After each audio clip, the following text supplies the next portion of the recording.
तो hey guys, welcome back to other video. और आज की वीडियो में हम लोग बात करने वाले हैं द कराटे किड 2 मूवी के बारे में, जो कि 1986 में रिलीज़ हुई थी। और ये सेकंड पार्ट है द कराटे किड मूवी का, जो कि मैंने पहले अपने चैनल पे अपलोड करके डाल दिया है। उसको पहले देखना, फिर इस वीडियो को देखना, ताकि आप कहानी को अच्छी तरीके से समझ पाए। तो चलिए इस फिल्म की कहानी शुरू करते हैं। ये फिल्म वहीं से स्टार्ट होती है जहाँ पे पिछली कराटे किड मूवी ख़त्म हुई थी। अब डैनियल जो है उसके पैर में चोट लग गई है और वो टूर्नामेंट से बाहर आता है, तो बच्चे उसका ऑटोग्राफ भी मांगते हैं। और यहाँ पे हम देखते हैं जॉनी के जो टीचर थे वो उसको मार रहे थे, बोल रहे थे कि फर्स्ट क्यों नहीं आया। तब जॉनी कहता है आप पागल हो गए, मैं सेकंड तो आया हूँ, मैंने कितनी कोशिश की। पर वो उसे बहुत बुरी तरीके से मार रहा था रोड पे ही। तब मिस्टर मियागी उसके पास जाता है और बोलते हैं कि उसको छोड़ दो, लेकिन वो उससे फाइट करने के लिए आगे बढ़ता है। बट यहाँ पे दिखाया जाता है कि वो अभी मिस्टर मियागी के सामने बच्चा है, उसे कुछ भी नहीं आता जितना मिस्टर मियागी को आता है, इसलिए वो खुद का ही हार्ट इंजर्ड कर लेता है। डैनियल मिस्टर मियागी से पूछता है कि आप उसको मारना चाहते थे, पर आपने मारा क्यों नहीं। तब मिस्टर मियागी कहते हैं कि जिसके दिल में दया नहीं है उसके दिल में कुछ भी नहीं होता। ये अपने कोचिंग सेंटर में सबको सिखाता है कि दुश्मन पर दया मत करो, लेकिन मैं बोलता हूँ कि जिसके अंदर दया है वो सब कुछ कर सकता है। अब स्टोरी जाती है 6 महीने बाद। फिर डैनियल मिस्टर मियागी के पास आता है अपनी गाड़ी लेकर, जो कि मिस्टर मियागी ने उसको दी थी। इसके बाद वो बोलता है कि मैंने एली को गाड़ी चलाने के लिए दी, उसने मेरी गाड़ी पीछे ठोक दी, मेरे बम्पर बिल्कुल ख़राब हो गया है। इसके बाद मिस्टर मियागी उसको ठीक करते हैं। तो वो बताता है कि एली और मेरे रिश्ते अब कुछ ठीक नहीं चल रहे हैं, अब हमारे बीच में उतना बॉन्ड नहीं रहा। इसके बाद मिस्टर मियागी कहते हैं कि अगर तुम अपसेट हो तो ये वाला आसन करो, सांस अंदर लो, बाहर छोड़ो, ध्यान लगाओ। तब डैनियल भी वही करता है और उसको अच्छा लगता है। मिस्टर मियागी डैनियल से हेल्प मांगते हैं क्योंकि वो गेस्ट हाउस में आ रहे थे एक, और फिर डैनियल उनकी मदद भी करता है। इसके बाद डैनियल उनको अपना वो मेडल जो उसने जीता था वो फ्रेम करके एक गिफ्ट के रूप में देता है कि आपने मुझे ट्रेन किया था, ये मेडल आप ही डिज़र्व करते हैं। यहाँ पर हमें पता चलता है कि मिस्टर मियागी और डैनियल अब दूर होने वाले हैं, क्योंकि डैनियल की मॉम की जॉब लग गई फ्रेस्नो में और अब उसको फ्रेस्नो जाना पड़ेगा। इसलिए वो मिस्टर मियागी से कहता है कि अब हम कुछ दिन साथ में रहते हैं और ज़्यादा टाइम स्पेंड करते हैं। डैनियल पूछता है कि मिस्टर मियागी ये गेस्ट हाउस आप किसके लिए बना रहे हैं। तो मिस्टर मियागी कहते हैं कि एक रेफ्यूजी आ रहा है, मतलब एक बंजारा आ रहा है। तो फिर वो बोलता है कहाँ से आ रहा है, वो बोलता है फ्रेस्नो से, मतलब कि डैनियल अब यहाँ रह सकता है। तो मिस्टर मियागी कहता है कि मैंने तुम्हारी माँ से बात कर ली है, वो फ्रेस्नो जा रही है और तुम मेरे साथ रह सकते हो यहाँ पर, इसलिए मैं तुम्हारे लिए गेस्ट हाउस बना रहा हूँ ताकि तुम इस पर रहो। डैनियल कहता है थैंक यू मिस्टर मियागी, आपने मुझे बचा लिया वहाँ जाने से। इसके बाद मिस्टर मियागी के नाम पे एक चिट्ठी आती है, वो उसे खोल के देखते हैं तो पता चलता है कि मिस्टर मियागी के जो पिता है वो बहुत बीमार है और उनकी हालत बहुत सीरियस है, वो कभी भी जा सकते हैं। इसीलिए मिस्टर मियागी को गाँव में बुलाया है। मिस्टर मियागी का गाँव था ओकिनावा और उनको यूकी नाम की एक लड़की ने चिट्ठी भेजी थी, जो कि उन्हीं की उम्र की थी, अब बूढ़ी हो गई थी। डैनियल पूछता है कि आपने अपना गाँव क्यों छोड़ दिया फिर।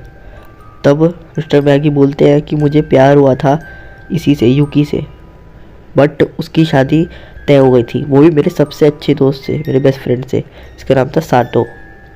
उसको मेरे पिताजी ने कुंफू सिखाया था और मुझे भी मेरे पिताजी ने कुंफू सिखाया था।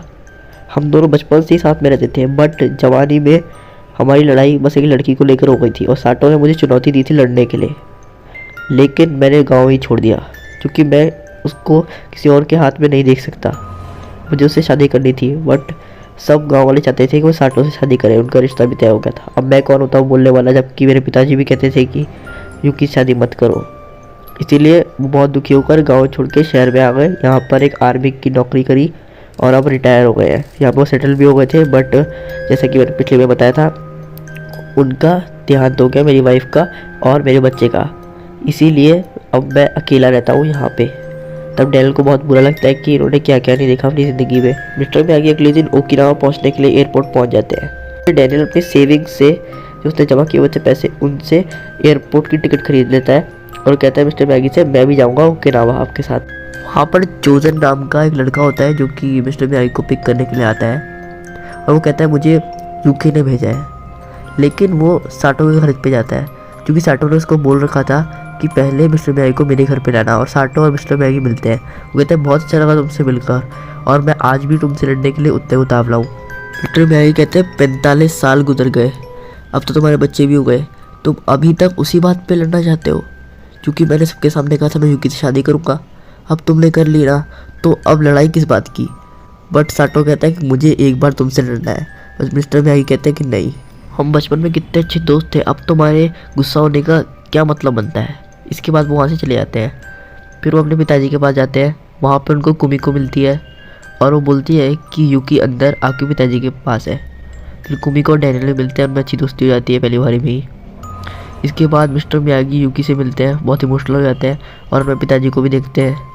तब यूकी बताती है कि आपकी भलाई के लिए मैंने आज तक शादी नहीं की। मिस्टर मियागी कहते हैं कि क्या बात कर रही हो। इसीलिए अभी तक साटो उनसे इतना गुस्सा था, क्योंकि यूकी ने उनके जाते ही शादी रोक दी थी कि मैं नहीं कर सकती शादी। अगले दिन सुबह जब डैनियल उठता है तब वो यूकी से मिलता है। वो बताता है कि मिस्टर मियागी आपके बारे में बहुत बात करते हैं, कुछ ज़्यादा ही बात करते हैं। इसके बाद मिस्टर मियागी डैनियल को अपना गांव दिखाते हैं, ओकिनावा, पूरा अच्छे से, कि यहाँ पर पहले मछलियाँ पकड़ते थे, जब मछलियाँ कम हो गई तो उन्होंने खेती बाड़ी शुरू की। यहाँ पर सबका एक छोटा छोटा सा खेत है, कभी कभार ज़रूरत पड़ जाती है, बाहर इतना नहीं जा पाते, बहुत से लोग शहर चले गए वगैरह वगैरह। इसके बाद साटो वहाँ पे आ जाता है और चोजन भी। तब साटो दोबारा से उन्हें चैलेंज करता है लड़ने के लिए, बट मिस्टर मियागी कहते हैं नहीं। वो लड़ने की पोजीशन ले ही रहा था कि तभी यूकी आ जाती है, बोलती है मिस्टर मियागी और साटो दोनों को तुम्हारे पिताजी बुला रहे हैं। उसके बाद मिस्टर मियागी के पिताजी दोनों की सुलह कराने की कोशिश करते हैं कि अब सब कुछ भूल जाओ, दोनों फिर से वैसे ही दोस्त बन जाओ जैसे मैं बहुत पहले देखा करता था, अब तुम अपनी लड़ाई एंड कर दो। और ये कहते ही वो मर जाते हैं। बट साटो हमें स्वीकार नहीं करता और पीछे हटा देता है हाथ कि मैं तुम्हारा दोस्त नहीं बन सकता, पहले मुझसे लड़ाई करो। मिस्टर मियागी पिताजी अब गुजर गए थे, इसके बाद उसने साटो पर बहुत गुस्सा आता है कि मेरे पिताजी जाते क्या थे और तुम इतनी सी बात पूरी नहीं कर सकते। इसके बाद उनका फ्यूनरल किया जाता है और वो बहुत दुखी थे, तो डैनियल उनको हौसला देता है। इसके बाद एक दिन जब मिस्टर मियागी डैनियल के साथ घूम रहे थे तो वो उसे एक जगह पे ले जाते हैं। वो बताते हैं यहाँ वो यूकी से पहली बार मिले थे और उन्होंने खूब सारी प्यार भरी बातें की थी, ऐसा लगता है कल की बात हो। इसके बाद वो उसे ड्रॉप टेक्निक नाम की एक टेक्निक की ट्रेनिंग देते हैं जिसको डैनियल अच्छे से नहीं कर पाता, और मिस्टर मियागी कहते हैं कि आज के लिए इतना काफ़ी है, कल फिर सीखेंगे, ये बहुत ख़तरनाक टेक्निक है, इससे तुम दुश्मन को ज़्यादा आसानी से हरा सकते हो। इसके बाद वो जब घर जाते हैं तब चोजन मिस्टर मियागी और डैनियल दोनों को बहुत बुरा भला कह रहा होता है, बट मिस्टर मियागी कहते हैं इग्नोर करो, और वो अंदर चले जाते हैं। चोजन एक जगह जुआ खेल रहा था और वहाँ पर डैनियल जाता है और वो कुछ देर में पहचान जाता है कि चोजन बेईमानी कर रहा है, और फिर वो सबके सामने उसका भांडा फोड़ देता है। चोजन वैसे ही बहुत सनकी आदमी था और अब वो डैनियल से पक्की दुश्मनी लेता है कि तुमने मेरा इतना बड़ा नुकसान करा दिया। सब उसके पीछे पड़ जाते हैं, लाओ पैसे वापस करो, तुमने चीटिंग की है जुए में। इसके बाद चोजन कहता है कि एक दिन मैं तुमसे ज़रूर लड़ूंगा। उसी रात को टी सेरेमनी होती है जिसमें जो लव बर्ड्स होते हैं, प्यार करने वाले, वो साथ में चाय पीते हैं, वो भी उनके गांव के स्टाइल में। मिस्टर मियागी और यूकी इतने सालों बाद फिर से वो टी सेरेमनी करते हैं और डैनियल और कुमिको आपस में बातें कर रहे होते हैं। कुमिको डैनियल को अपना डांस भी दिखाती है, उसको डांस करने का काफ़ी शौक होता है, और डैनियल अपनी ड्रम प्रैक्टिस कर रहा था, बट वो अब कुमिको से बात करने लग जाता है। पीछे से फिर चोजन आ जाता है अपने कुछ लड़कों के साथ और वो वहाँ पे डैनियल को लात मारता है और कहता है कि अगली बार अगर तुमने कभी भी मेरी बेइज्जती की सबके सामने तो मैं तुम्हें जान से मार डालूंगा। तब तो डैनियल कुछ नहीं कहता क्योंकि तब अच्छा माहौल हो रहा था, वो फाइट करनी शुरू कर देगा तो मिस्टर मियागी का मूड ख़राब हो जाएगा, इसलिए वो कुछ नहीं कहता और वहाँ पर चोजन निकल जाता है। फिर कुमिको कहती है तो मैं लगी तो नहीं, ये ऐसे ही करते हैं, बट डैनियल कहता है कोई बात नहीं। अगले दिन कुमिको और डैनियल घूमने जाने का प्लान बनाते हैं, लेकिन मिस्टर मियागी कहते हैं कि डैनियल आओ मेरी मदद कर दो। तो वो बताता है कि मैंने कुमिको के साथ घूमने का प्लान बना रखा है, बट आप कहते तो मैं आपकी मदद कर देता हूँ। तो मिस्टर मियागी कहते हैं कोई बात नहीं, जाओ, वैसे भी लड़कियों को वेट नहीं कराते। इसके बाद कहते हैं मैं हमेशा याद रखूँगा। और वो और कुमिको घूम रहे होते हैं और वो एक रेस्टोरेंट में जाते हैं। फिर घूम घाम के शाम को वहाँ पर उनको चोजन मिलता है। वहाँ पर वो सबके सामने डैनियल को चुनौती देता है कि आओ, और ये 4 है बर्फ़ की प्लेट्स, बहुत मजबूत है, अगर कोई पे पच करेगा तो उसका हाथ इंजर्ड हो सकता है, तो मेरे चारों के चारों एक साथ तोड़नी है, बताओ कर सकते हो? तुम तभी बच्चे हो।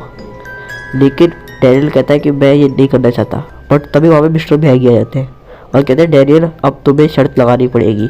मिस्टर मियागी कहते हैं 6,000 रुपये की मैं शर्त लगाता हूँ, डैनियल ये कर सकता है। इसके बाद वो कहते हैं ध्यान लगाओ, और जब डैनियल ध्यान लगाता है तो एक बारी में सारी तोड़ देता है। इसके बाद सब हैरान रह जाते हैं और चोजन ने जो सोचा था कि वो डैनियल की बेइज्जती करेगा वो अपने गड्ढे में खुद ही गिर जाता है। फिर डैनियल मिस्टर मियागी से सवाल पूछता है कि आप यहाँ पे कैसे आ गए, आप कैसे पता मैं यहाँ पे हूँ। तो मिस्टर मियागी कहते हैं कि मैं यहाँ पे यूकी को घुमाने आया था। डैनियल सोचता है कि इस उम्र में इनको क्या शौक चढ़े हैं घूमने के। फिर डैनियल मिस्टर मियागी से सवाल पूछता है कि आप यहाँ पे कैसे आ गए, आप कैसे पता मैं यहाँ पे हूँ। तो मिस्टर मियागी कहते हैं कि मैं यहाँ पे यूकी को घुमाने आया था। डैनियल सोचता है कि इस उम्र में इनको क्या शौक चढ़े हैं घूमने के। फिर अब वो घूमने जाते रहते थे तो डैनियल और कुबी को एक दिन एक और रेस्टोरेंट में जाते हैं जहाँ पर वो बातें कर रहे होते हैं। बट वहीं पे चोजन के आदमी डैनियल को पकड़ लेते हैं और किनारे पे ले जाते हैं और कुबी को भी। वो कहता है हमारे पैसे निकालो। डैनियल उन्हें पैसे दे देता है और कुबी को के साथ बदतमीजी भी करने लगते हैं।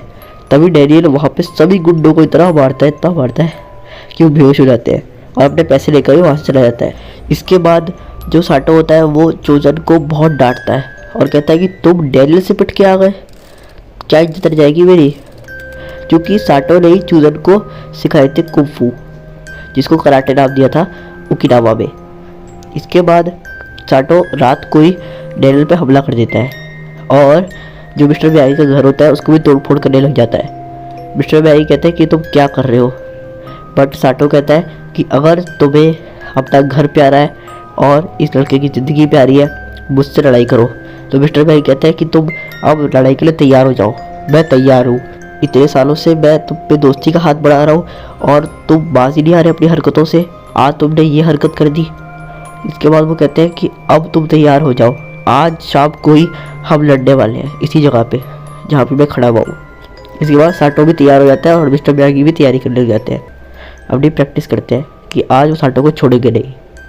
बट शाम को ही ओकिनावा में बहुत बड़ा तूफान आ जाता है जहाँ पे बाढ़ आ जाती है, सब कुछ इधर उधर हो जाता है और इसी में साटो जो पहले से तैयार खड़ा हुआ था बाढ़ में फंस जाता है और इसके ऊपर एक पेड़ भी गिर जाता है।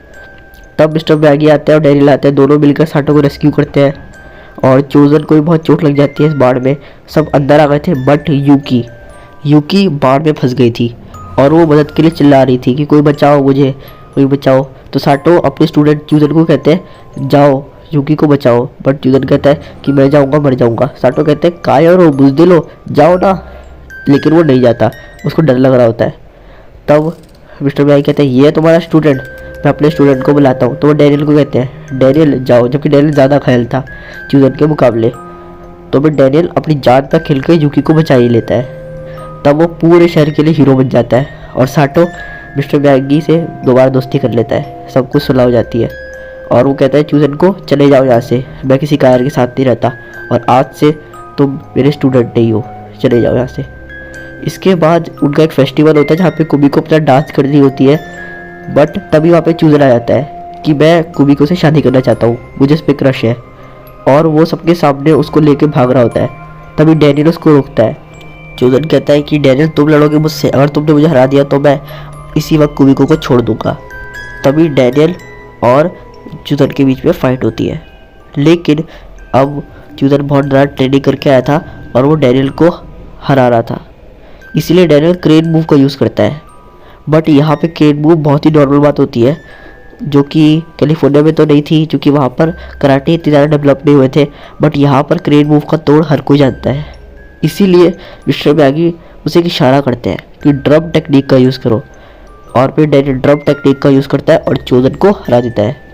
अब डैनियल सबकी नज़र में पहले से ही हीरो था, बट सारे गांव वाले उसकी बहुत तारीफ़ करते हैं कि आज तुमने कमाल कर दिया, इतना अद्भुत बच्चा हमने कभी नहीं देखा। और मिस्टर मियागी कहते हैं कि तुम्हारा स्टूडेंट तुमसे ही बढ़कर है, और ये फिल्म यहीं पे ख़त्म हो जाती है।